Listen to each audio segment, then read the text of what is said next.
आशुतोष शशांक शेखर चंद्रमौलि चिदंबरा। कोटि कोटि प्रणाम शंभु कोटि नमन दिगंबरा।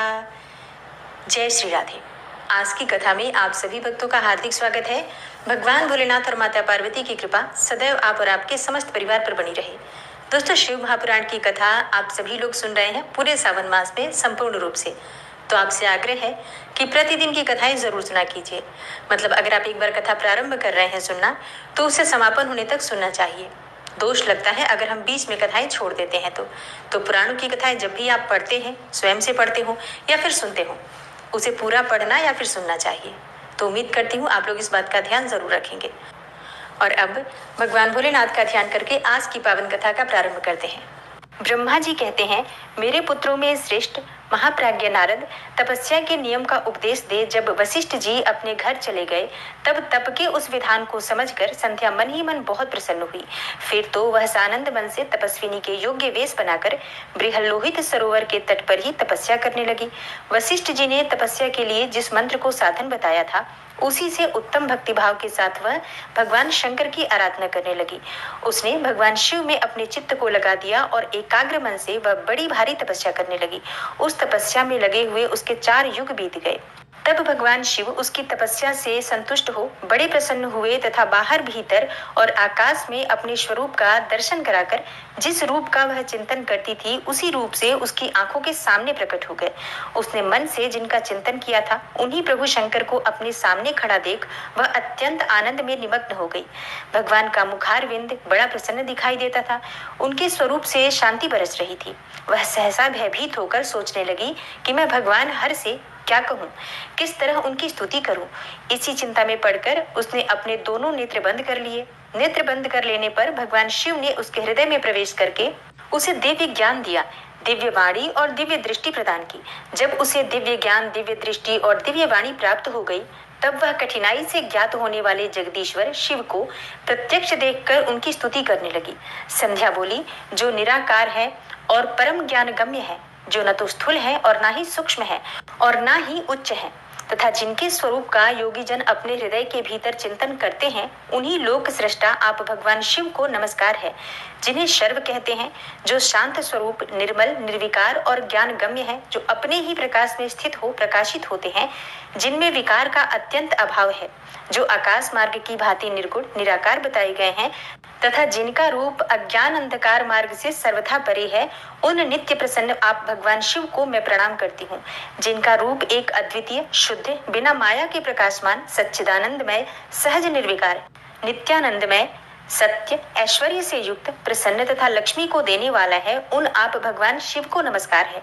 जिनके स्वरूप की ज्ञान रूप से ही उद्भावना की जा सकती है, जो इस जगत से सर्वथा भिन्न है एवं सत्व प्रधान, ध्यान के योग्य, आत्मस्वरूप, सारभूत, सबको पार लगाने वाला तथा पवित्र वस्तुओं में भी परम पवित्र है, उन आप महेश्वर को मेरा नमस्कार है।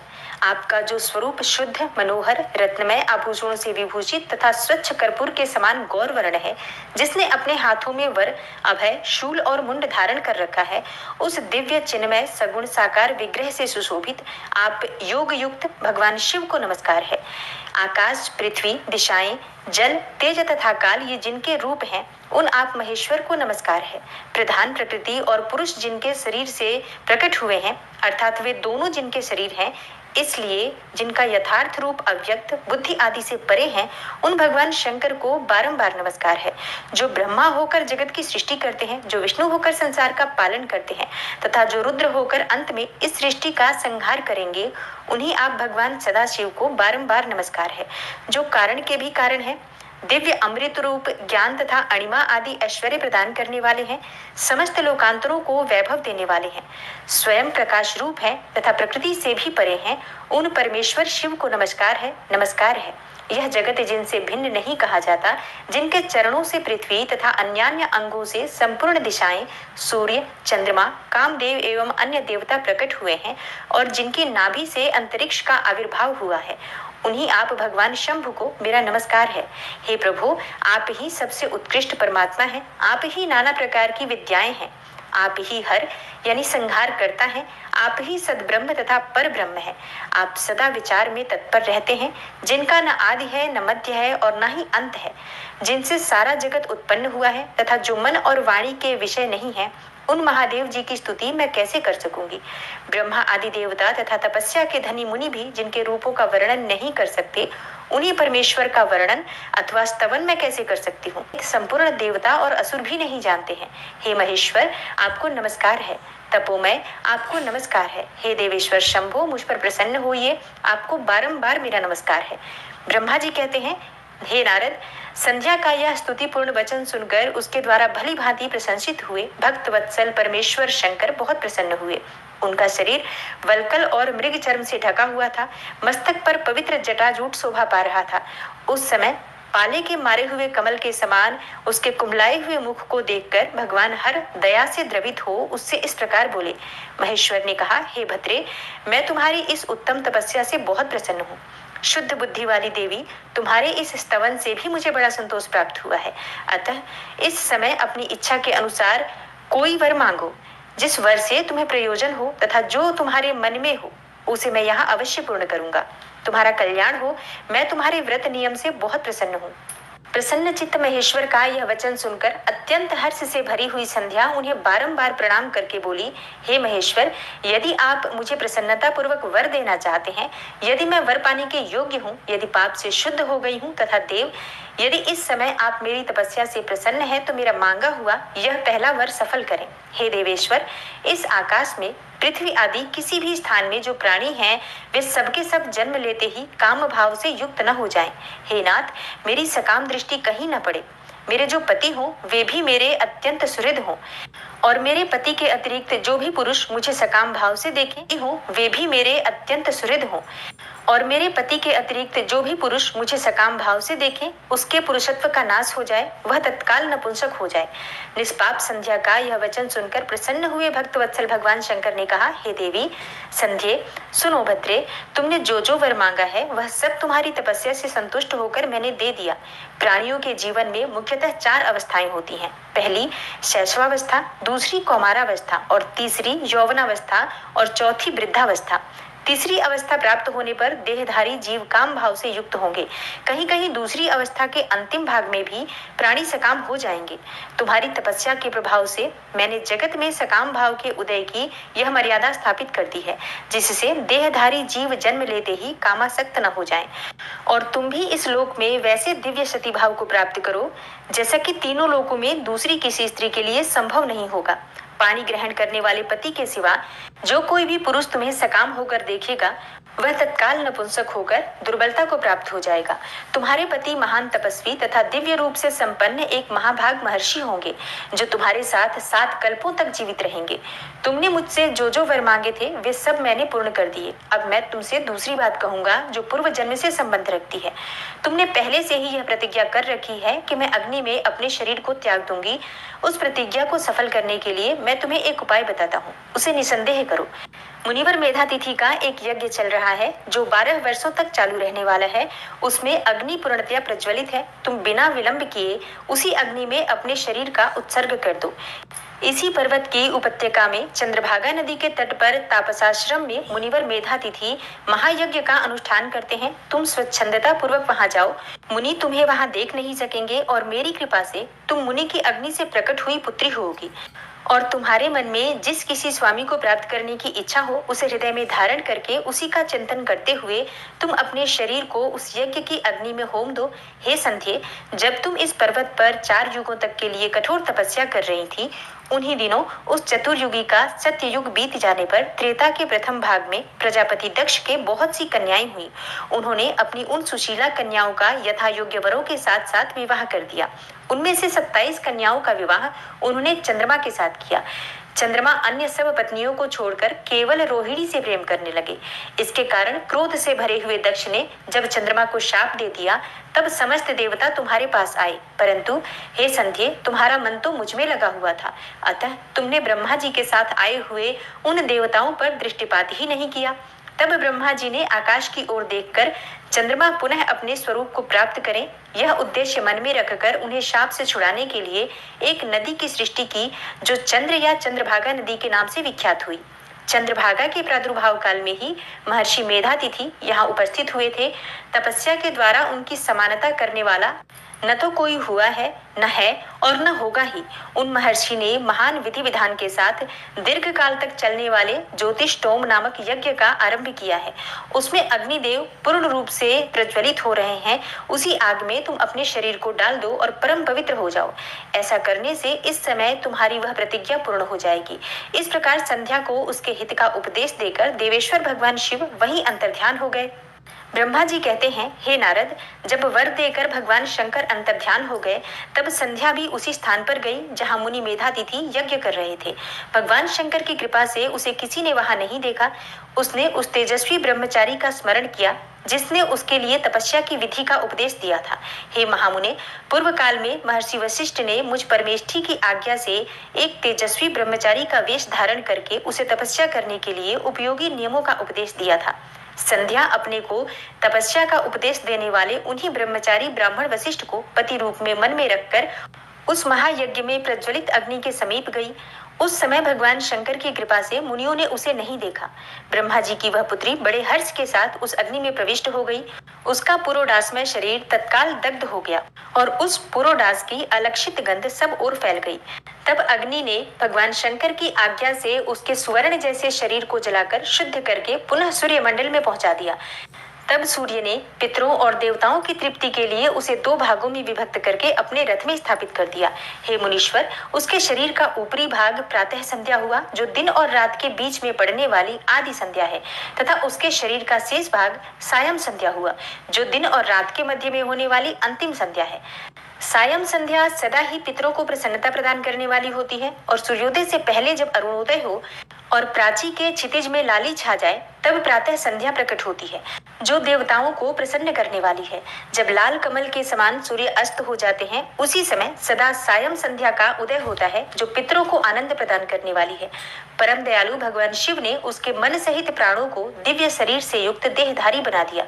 जब मुनि के यज्ञ की समाप्ति का अवसर आया, तब वह अग्नि की ज्वाला में महर्षि मेधातिथि को तपाए हुए सुवर्ण की सी कांति वाली पुत्री के रूप में प्राप्त हुई। मुनि ने बड़े आमोद के साथ उस समय उस पुत्री को ग्रहण किया। हे मुने, उन्होंने यज्ञ के लिए उसे नहलाकर अपनी गोद में बिठा लिया।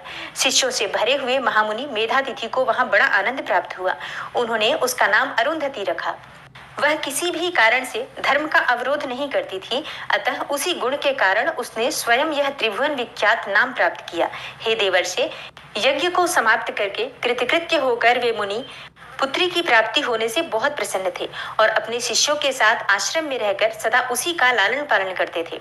देवी अरुंधति चंद्रभागा नदी के तट पर तापसारण्य के भीतर मुनिवर मेधातिथि के उस आश्रम में धीरे धीरे बड़ी होने लगी और जब वह विवाह के योग्य हो गई, तब मैंने, विष्णु तथा महेश्वर ने मिलकर मुझ ब्रह्मा के पुत्र वशिष्ठ के साथ उसका विवाह करा दिया।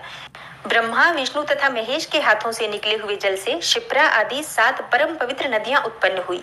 हे मुने, मेधातिथि की पुत्री महासाध्वी अरुंधति समस्त पतिव्रताओं में श्रेष्ठ थी। वह महर्षि वशिष्ठ को पति रूप में पाकर उनके साथ बड़ी शोभा पाने लगी। अरुंधति से शक्ति आदि शुभ एवं श्रेष्ठ पुत्र उत्पन्न हुए। हे मुनि श्रेष्ठ, वह प्रियतम पति वशिष्ठ को पाकर विशेष शोभा पाने लगी। हे मुनि शिरोमणे, मैंने इस प्रकार तुम्हारे समक्ष संध्या के पवित्र चरित्र का वर्णन किया है, जो समस्त कामनाओं के फलों को देने वाला परम पावन और दिव्य है। जो स्त्री या शुभ व्रत का आचरण करने वाला पुरुष इस प्रसंग को सुनता है, वह संपूर्ण कामनाओं को प्राप्त कर लेता है। इसमें अन्यथा विचार करने की आवश्यकता नहीं है। प्रजापति ब्रह्मा जी की यह बात सुनकर नारद जी का मन प्रसन्न हो गया और वे इस प्रकार बोले। नारद जी ने कहा, हे ब्रह्मन, आपने अरुंधति की तथा पूर्व जन्म में उसकी स्वरूपभूता संध्या की बड़ी उत्तम दिव्य कथा सुनाई है, जो शिव भक्ति की वृद्धि करने वाली है। हे धर्मज्ञ, अब आप भगवान शिव के उस परम पवित्र चरित्र का वर्णन कीजिए, जो दूसरे के पापों का विनाश करने वाला उत्तम एवं मंगलदायक है। जब कामदेव रति से विवाह करके हर्षपूर्वक चला गया, दक्ष आदि अन्य मुनि भी जब अपने अपने स्थान को पधारे और जब संध्या तपस्या करने के लिए चली गई, उसके बाद वहां क्या हुआ? ब्रह्मा जी ने कहा, विप्रवर नारद, तुम धन्य हो, भगवान शिव के सेवक हो, अतः शिव की लीला से युक्त जो उनका शुभ चरित्र है, उसे भक्ति पूर्वक सुनो। हे तात, पूर्व काल में मैं एक बार जब मोह में पड़ गया और भगवान शंकर ने मेरा उपहास किया, तब मुझे बड़ा क्षोभ हुआ।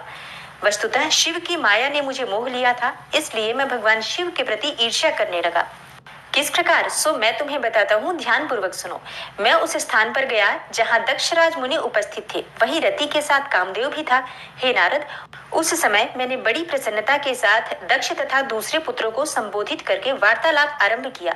उस वार्तालाप के समय मैं शिव की माया से पूर्णतया मोहित था, अतः मैंने कहा, हे पुत्रों, तुम्हें ऐसा प्रयत्न करना चाहिए जिससे महादेव जी किसी कमनीय कांति वाली स्त्री का पाणी ग्रहण करे।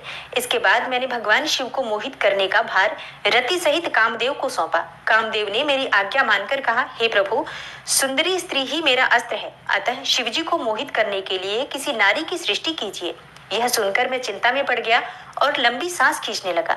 मेरे उस निश्वास से राशि राशि पुष्पों से विभूषित वसंत का प्रादुर्भाव हुआ और वसंत और मलयानिल ये दोनों मदन के सहायक हुए। इनके साथ जाकर कामदेव ने वामदेव को मोहने की बारंबार चेष्टा की, परंतु उसे सफलता न मिली। और जब वह निराश होकर लौट आया, तब उसकी बात सुनकर मुझे बड़ा दुख हुआ। उस समय मेरे मुख से निश्वास वायु चली, उससे मारगणों की उत्पत्ति हुई। उन्हें मदन की सहायता के लिए आदेश देकर मैंने पुनः उन सबको शिवजी के पास भेजा, परंतु महान प्रयत्न करने पर भी वे शिवजी को मोह में न डाल सके। कामदेव सपरिवार लौट आया और मुझे प्रणाम करके अपने स्थान को चला गया।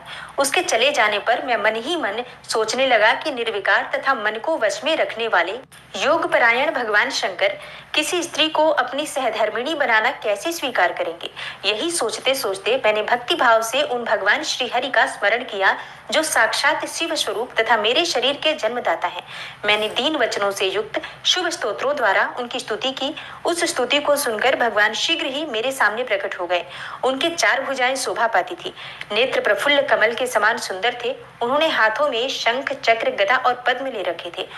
उनके श्याम शरीर पर पीतांबर की बड़ी शोभा हो रही थी। वे भगवान श्रीहरि भक्त प्रिय हैं, अपने भक्त उन्हें बहुत प्यारे हैं। सबके उत्तम शरणदाता उन श्रीहरि को उस रूप में देखकर मेरे नेत्रों से प्रेमाश्रुओं की धारा बह चली और मैं गदगद कंठ से बारंबार उनकी स्तुति करने लगा। मेरे उस स्तोत्र को सुनकर अपने भक्तों के दुख दूर करने वाले भगवान विष्णु बहुत प्रसन्न हुए और शरण में आए हुए मुझ ब्रह्मा से बोले, हे महाप्राज्ञ विधाता, लोक सृष्टा ब्रह्मन, तुम धन्य हो। बताओ, तुमने किस लिए आज मेरा स्मरण किया है और किस निमित्त से यह स्तुति की जा रही है? तुम पर कौन सा महान दुख आ पड़ा है? उसे मेरे सामने इस समय कहो, मैं वह सारा दुख मिटा दूंगा।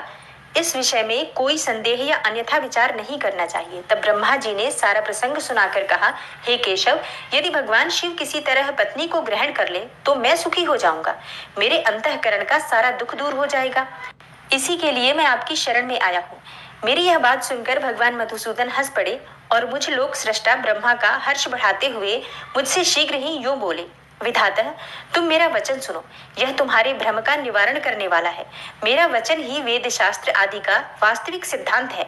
शिव ही सबके कर्ता, भरता, पालक और हरता, संहारक हैं। वे ही परात्पर हैं, पर ब्रह्म, परेश, निर्गुण, नित्य, अनिर्देश्य, निर्विकार, अद्वितीय, अच्युत, अनंत, सबका अंत करने वाले स्वामी और सर्वव्यापी परमात्मा एवं परमेश्वर हैं।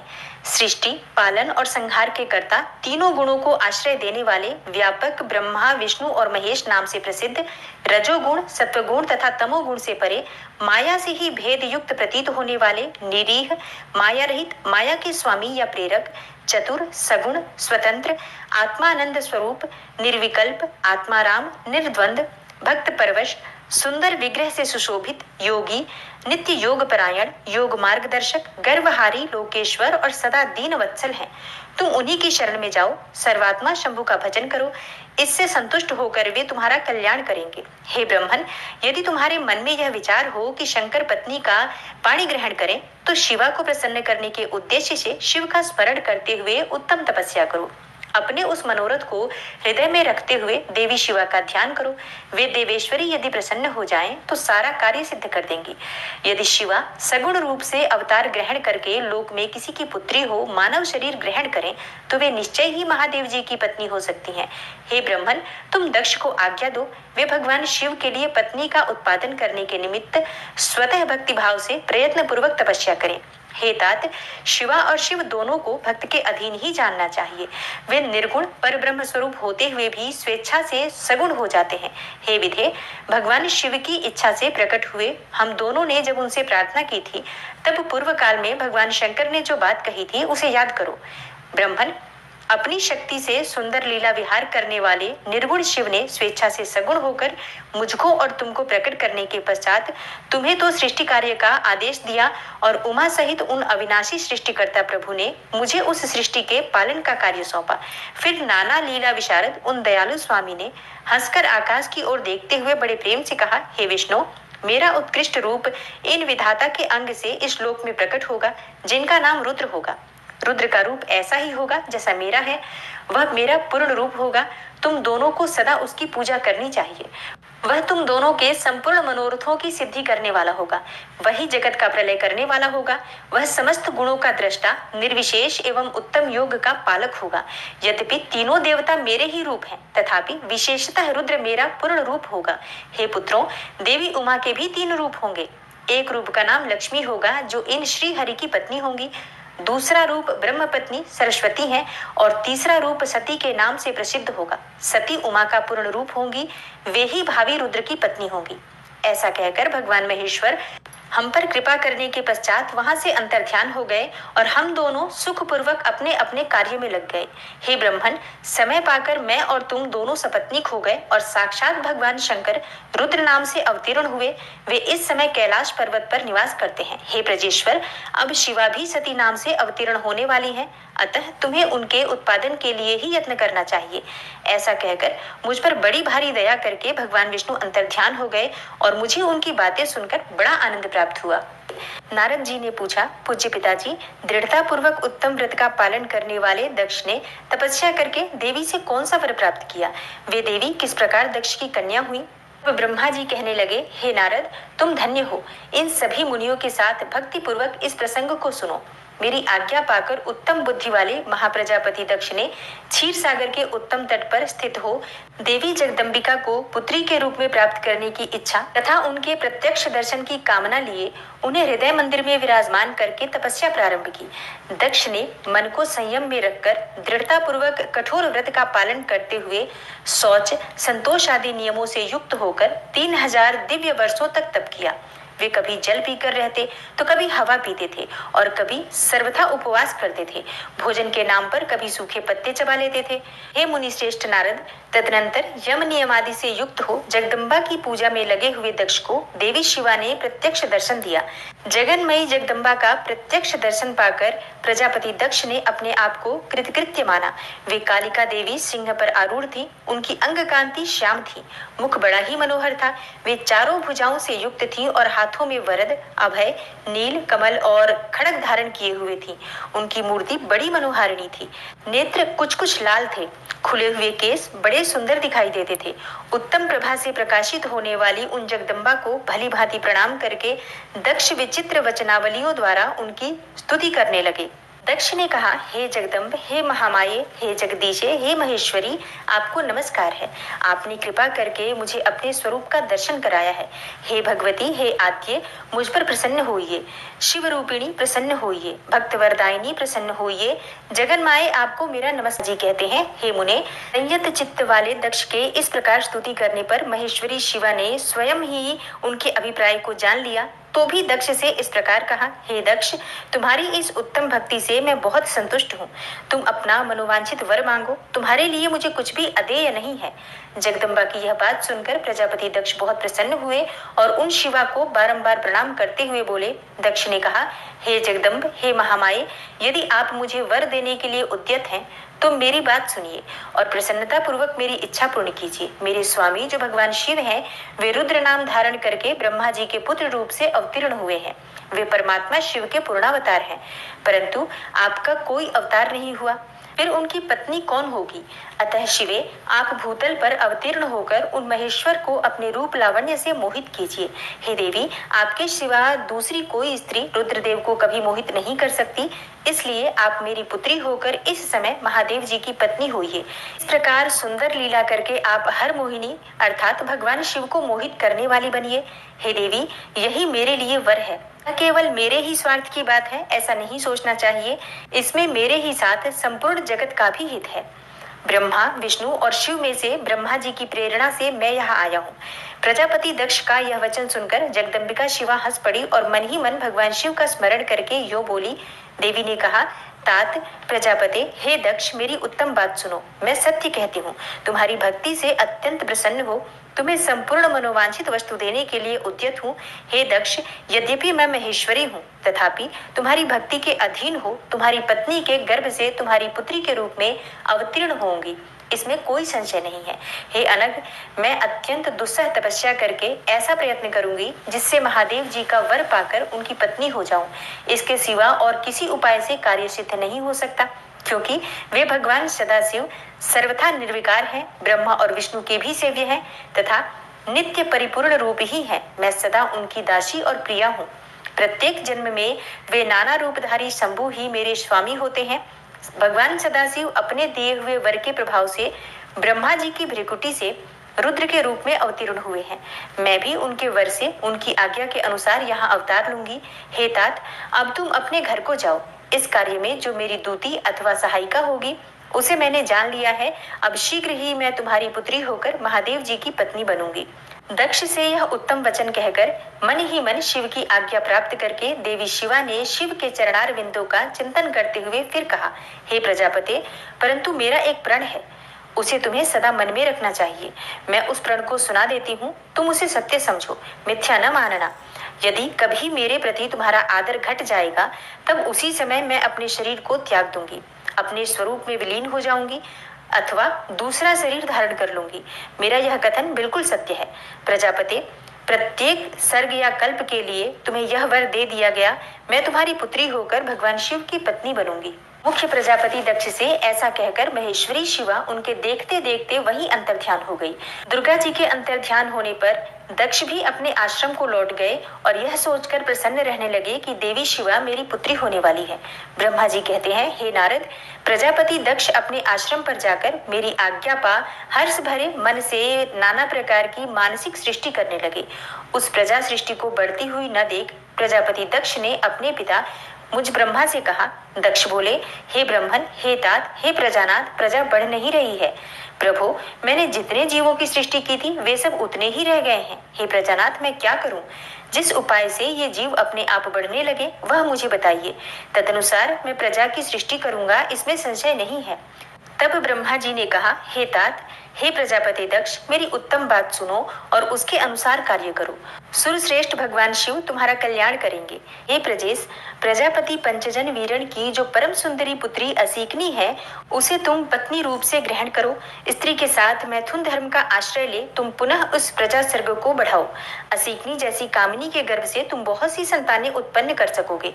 तदनंतर मैथुन धर्म से प्रजा की उत्पत्ति करने के उद्देश्य से प्रजापति दक्ष ने मेरी आज्ञा के अनुसार वीरण प्रजापति की पुत्री के साथ विवाह किया और अपनी पत्नी वीरिणी के गर्भ से प्रजापति दक्ष ने 10,000 पुत्र उत्पन्न किए जो हर्यश्व कहलाए। हे मुने, वे सबके सब पुत्र समान धर्म का आचरण करने वाले हुए।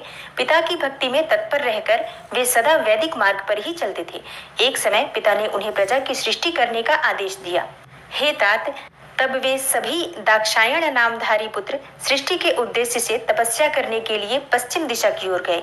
वहां नारायण सर नामक परम पावन तीर्थ है, जहां दिव्य सिंधु नद और समुद्र का संगम हुआ है। उस तीर्थ जल का ही निकट से स्पर्श करते उनका अंतःकरण शुद्ध एवं ज्ञान से संपन्न हो गया। उनकी आंतरिक मल राशि धुल गई और वे परमहंस धर्म में स्थित हो गए। दक्ष के वे सभी पुत्र पिता के आदेश से बंधे हुए थे, अतः मन को सुस्थिर करके प्रजा की वृद्धि के लिए वहां तप करने लगे। वे सभी सत्पुरुषों में श्रेष्ठ थे। हे नारद, जब तुम्हें पता लगा कि हर्यश्वगण सृष्टि के लिए तपस्या कर रहे हैं, तब भगवान लक्ष्मीपति के हार्दिक अभिप्राय को जानकर तुम स्वयं उनके पास गए और आदरपूर्वक यूं बोले, हे दक्ष पुत्र हर्यश्वगण, तुम लोग पृथ्वी का अंत देखे बिना सृष्टि रचना के लिए कैसे उद्यत हो गए? ब्रह्मा जी कहते हैं, हे नारद, हर्यश्व आलस्य से दूर रहने वाले थे और जन्म काल से ही बड़े बुद्धिमान थे। वे सब के सब तुम्हारा कथन सुनकर उस पर स्वयं विचार करने लगे। उन्होंने यह विचार किया कि जो उत्तम शास्त्र रूपी पिता के निवृत्ति परक आदेश को नहीं समझता, वह केवल रज आदि गुणों पर विश्वास करने वाला पुरुष सृष्टि निर्माण का कार्य कैसे कर सकता है। ऐसा निश्चय करके वे उत्तम बुद्धि और एक चित्त वाले दक्ष कुमार नारद को प्रणाम करके और उनकी परिक्रमा करके ऐसे पथ पर चले गए जहाँ पर जाकर कोई वापस नहीं लौटता। हे नारद, तुम भगवान शंकर के मन हो और हे मुने, तुम समस्त लोकों में अकेले विचरा करते हो। तुम्हारे मन में कोई विकार नहीं है, क्योंकि तुम सदा महेश्वर की मनोवृत्ति के अनुसार ही कार्य करते हो। जब बहुत समय बीत गया, तब मेरे पुत्र प्रजापति दक्ष को यह पता लगा कि मेरे सभी पुत्र नारद से शिक्षा पाकर नष्ट हो गए हैं, मेरे हाथ से निकल गए हैं। इससे उन्हें बड़ा दुख हुआ। वे बार बार कहने लगे, उत्तम संतानों का पिता होना शोक का ही स्थान है, क्योंकि श्रेष्ठ पुत्रों के बिछुड़ जाने से पिता को बड़ा कष्ट होता है। शिव की माया से मोहित होने से दक्ष को पुत्र वियोग के कारण बहुत शोक होने लगा। तब मैंने आकर अपने बेटे दक्ष को बड़े प्रेम से समझाया और सांत्वना दी। देव का विधान प्रबल होता है इत्यादि बातें बताकर उनके मन को शांत किया। मेरे सांत्वना देने पर दक्ष पुनः पंचजन कन्या असीकनी के गर्भ से शबलाश्व नाम के एक सहस्त्र पुत्र उत्पन्न किए। पिता का आदेश पाकर वे पुत्र भी प्रजा सृष्टि के लिए दृढ़ता पूर्वक प्रतिज्ञा पालन का नियम ले उसी स्थान पर गए जहाँ उनके सिद्धि को प्राप्त हुए बड़े भाई गए थे।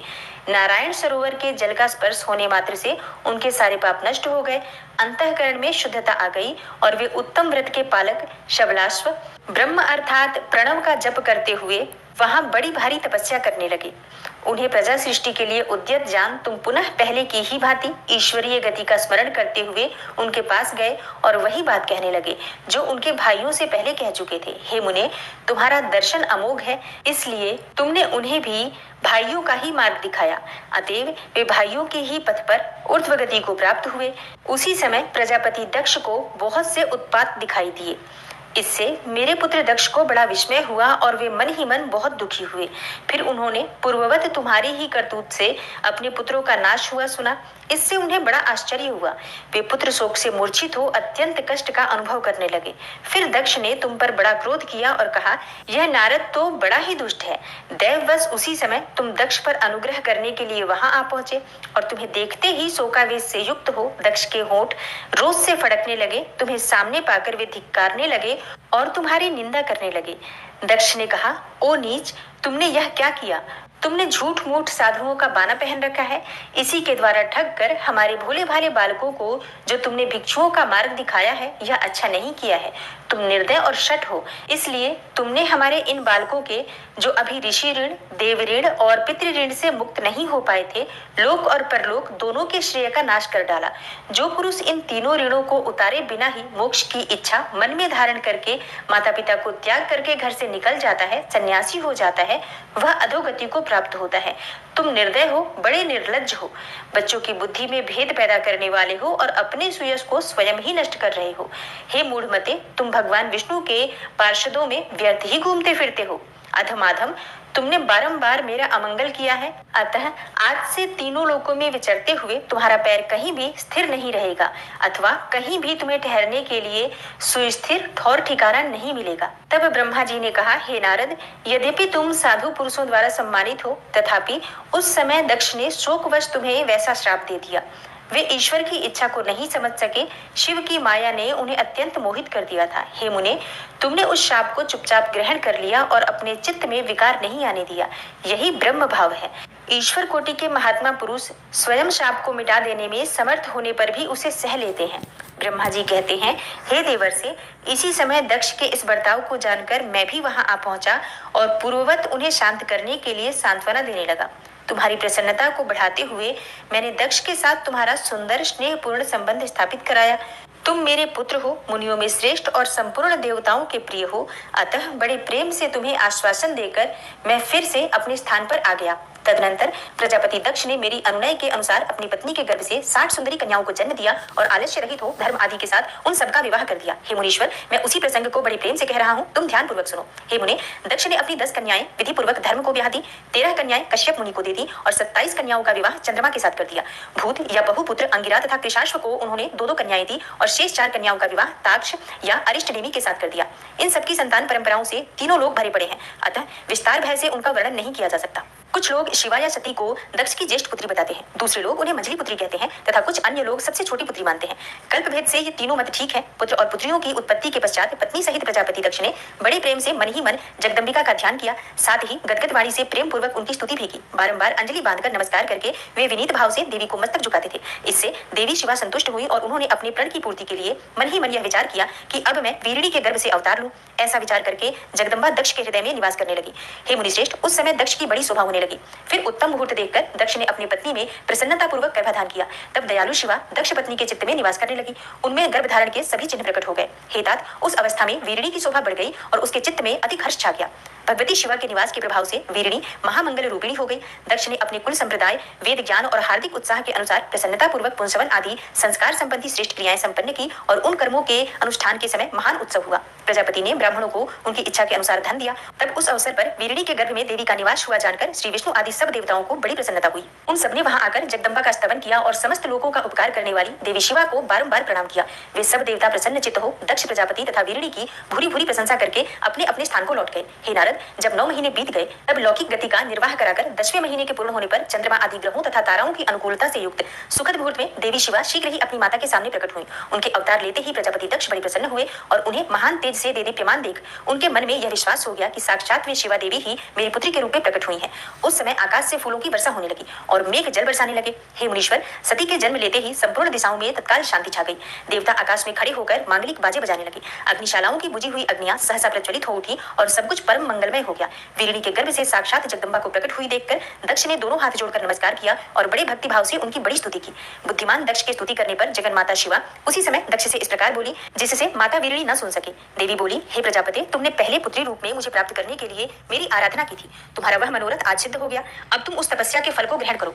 उस समय दक्ष से ऐसा कहकर देवी ने अपनी माया से शिशु रूप धारण कर लिया और शैशव भाव प्रकट करती हुई वे वहां रोने लगी। उस बालिका का रोदन सुनकर सभी स्त्रियां और दासियां बड़े वेग से प्रसन्नता पूर्वक वहां आ गई। असीखनी की पुत्री का अलौकिक रूप देखकर उन सभी स्त्रियों को बड़ा हर्ष हुआ।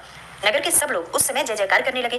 गीत और वाद्यों के साथ बड़ा भारी उत्सव होने लगा। पुत्री का मनोहर मुख देखकर सबको बड़ी ही प्रसन्नता हुई और दक्ष ने वैदिक और कुलोचित आचार का विधि पूर्वक अनुष्ठान किया। ब्राह्मणों को दान दिया और दूसरों को भी धन बांटा। सब और यथोचित गान और नृत्य होने लगे। भांति भांति के मंगल कृत्यों के साथ बहुत से बाजे बाजने लगे।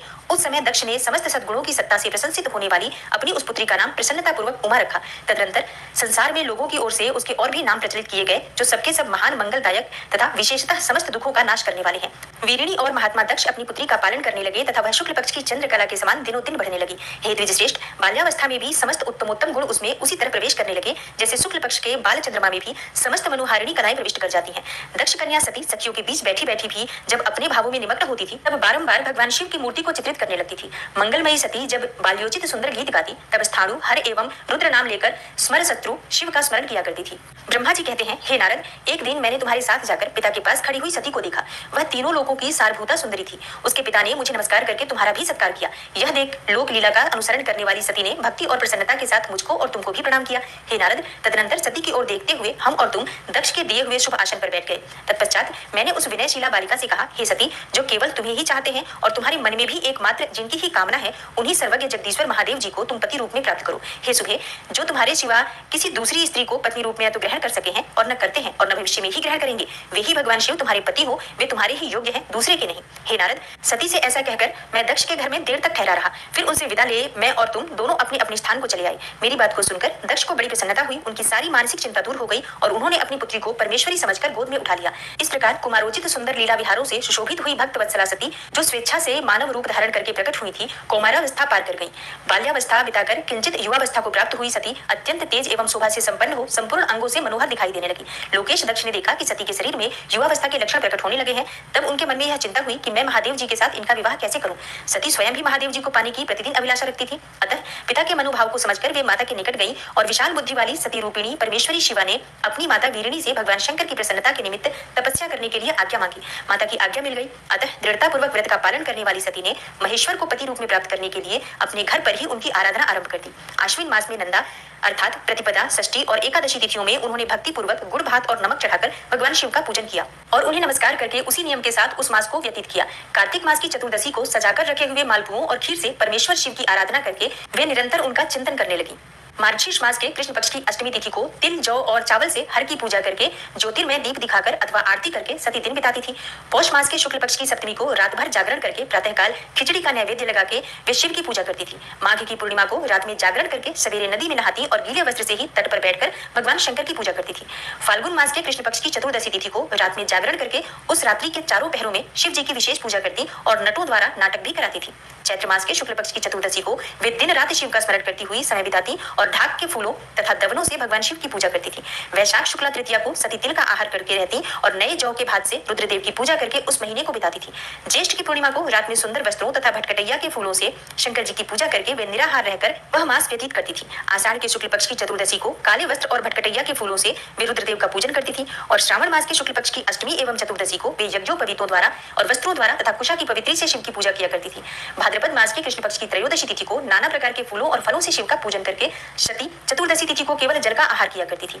भांति भांति के फूलों, फलों और उस समय उत्पन्न होने वाले अन्नों द्वारा वे शिव की पूजा करती और महीने भर अत्यंत नियमित आहार करके केवल जप में लगी रहती थी। सभी महीनों में सारे दिन सती शिव की आराधना में ही संलग्न रहती थी। अपनी इच्छा से मानव रूप धारण करने वाली वे देवी दृढ़ता पूर्वक उत्तम व्रत का पालन करती थी। इस प्रकार नंदा व्रत को पूर्ण रूप से समाप्त करके भगवान शिव में अनन्य भाव रखने वाली सती एकाग्र चित्त हो बड़े प्रेम से भगवान शिव का ध्यान करने लगी तथा उस ध्यान में ही निश्चल भाव से स्थित हो गई। हे मुने, इसी समय सब देवता और ऋषि भगवान विष्णु और मुझको आगे करके सती की तपस्या देखने के लिए गए। वहां आकर देवताओं ने देखा सती मूर्तिमती दूसरी सिद्धि के समान जान पड़ती हैं। वे भगवान शिव के ध्यान में निमग्न हो उस समय सिद्धावस्था को पहुंच गई थी। समस्त देवताओं ने बड़ी प्रसन्नता के साथ वहां दोनों हाथ जोड़कर सती को नमस्कार किया। मुनियों ने भी मस्तक झुकाए तथा श्री हरि आदि के मन में प्रीति उमड़ आई। श्री हरि विष्णु आदि सब देवता और मुनि आश्चर्यचकित हो सती देवी की तपस्या की भूरी भूरी प्रशंसा करने लगे। फिर देवी को प्रणाम करके वे देवता और मुनि तुरंत ही गिरिश्रेष्ठ कैलाश पर्वत को गए जो भगवान शिव को बहुत ही प्रिय है। सावित्री के साथ मैं और लक्ष्मी के साथ भगवान वासुदेव भी प्रसन्नता पूर्वक महादेव जी के निकट गए। वहां जाकर भगवान शिव को देखते ही बड़े वेग से प्रणाम करके सब देवताओं ने दोनों हाथ जोड़ विनीत भाव से नाना प्रकार के स्तोत्रों द्वारा उनकी स्तुति करके अंत में कहा, हे प्रभु, आपकी सत्व, रज और तम नामक जो 3 शक्तियां हैं उनके राग आदि वेग असह्य हैं। वेद त्रयी अथवा लोक त्रयी आपका स्वरूप है। आप शरणागतों के पालक हैं तथा आपकी शक्ति बहुत बड़ी है, उसकी कहीं कोई सीमा नहीं है। आपको नमस्कार है। हे दुर्गापते, जिनकी इंद्रियां दुष्ट हैं, वश में नहीं हो पाती, उनके लिए आपकी प्राप्ति का कोई मार्ग सुलभ नहीं है। आप सदा भक्तों के उद्धार में तत्पर रहते हैं। आपका तेज छुपा हुआ है, आपको नमस्कार है। आपकी माया शक्ति रूपा जो अहम बुद्धि है उससे आत्मा का स्वरूप ढक गया है। अतएव यह मूल बुद्धि जीव अपने स्वरूप को नहीं जान पाता। आपकी महिमा का पार पाना अत्यंत कठिन है, या यूं कहे कि सर्वथा असंभव है। हम सभी आप महाप्रभु को मस्तक झुकाते हैं। ब्रह्मा जी कहते हैं, हे नारद, इस प्रकार महादेव जी की स्तुति करके श्री हरि विष्णु आदि सब देवता उत्तम भक्ति से मस्तक झुकाए प्रभु शिव जी के आगे चुपचाप खड़े हो गए। ब्रह्मा जी का रुद्रदेव से सती के साथ विवाह करने का अनुरोध श्री विष्णु द्वारा अनुमोदन और श्री रुद्र की इसके लिए स्वीकृति। ब्रह्मा जी कहते हैं, श्री विष्णु आदि देवताओं द्वारा की हुई उस स्तुति को सुनकर सबकी उत्पत्ति के हेतुभूत भगवान शंकर बड़े प्रसन्न हुए और जोर जोर से हंसने लगे। मुझ ब्रह्मा और विष्णु को अपनी अपनी पत्नी के साथ आया हुआ देख महादेव जी ने हम लोगों से यथोचित वार्तालाप किया और हमारे आगमन का कारण पूछा। रुद्र बोले, हे हरे, हे विधे तथा हे देवताओं और महर्षियों, आज निर्भय होकर यहाँ अपने आने का ठीक ठीक कारण बताओ। तुम लोग किस लिए यहाँ आए हो और कौन सा कार्य आ पड़ा है, वह सब मैं सुनना चाहता हूँ, क्योंकि तुम्हारे द्वारा की गई स्तुति से मेरा मन बहुत प्रसन्न है। हे मुने, महादेव जी के इस प्रकार पूछने पर भगवान विष्णु की आज्ञा से मैंने वार्तालाप आरंभ किया। मुझ ब्रह्मा ने कहा, देवदेव महादेव करुणा सागर, हे प्रभु, हम दोनों इन देवताओं और ऋषियों के साथ जिस उद्देश्य से यहाँ आए हैं उसे सुनिए। हे वृषभ ध्वज, विशेषतः आप ही के लिए हमारा यहाँ आगमन हुआ है, क्योंकि हम तीनों सहार्थी हैं। सृष्टि चक्र के संचालन रूप प्रयोजन की सिद्धि के लिए एक दूसरे के सहायक है। सहार्थी को सदा परस्पर यथा योग्य सहयोग करना चाहिए, अन्यथा यह जगत टिक नहीं सकता। हे महेश्वर, कुछ ऐसे असुर उत्पन्न होंगे जो मेरे हाथ से मारे जाएंगे, कुछ भगवान विष्णु के और कुछ आपके हाथों नष्ट होंगे। हे महाप्रभु, कुछ असुर ऐसे होंगे जो आपके वीर्य से उत्पन्न हुए पुत्र के हाथ से ही मारे जा सकेंगे।